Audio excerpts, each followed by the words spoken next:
هلکه لاټنه فاطمه ګل یو آډیو لیک شوی دی، هغې کې هغې ډیمانډ کړی دی د 1.5 لاک روپو.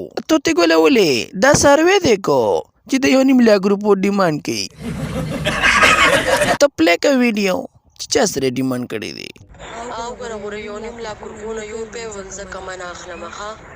اول انډواس کې به پیسې راکوي بیا بعد کې به زه ځم. صحیح ده که نه؟ 1.5 لاک نه یو ګوره چې ستا په دې مټر پلی کې د زمرودو کاڼی دی کو که نه ستا په دې کې د نورو نه ښکلی خوند دی.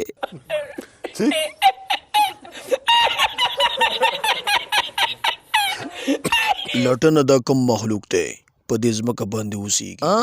دا زیناکار مخلوق دی. ګوره طوطي ګله خلک هم لیونی شوی دی. په 1.5 لاک روپۍ باندې ځان له یو توله کالي ولینه کي چې ځان له واده وکړي، حلال ښځه یي دغه او خوشحاله باندې ژوند تېروي. چې زنا وکړي نو څه به وکړي؟ هېڅ چل به مو نه کړي. زنا سره انسان ښه کمزوری کېږي او د مخ نه یې نور هم ځي. او بله دا چې الله جل شانه پې ناراضه کېږي او ډېر سخت ګناه پکې دی. او دا خلک نه دی د فاطمه ګل دي او دا مراد بړواګان دي، داسې بېکاره مخلوق دی. اورې دا نه دین دی نه سا دین دی.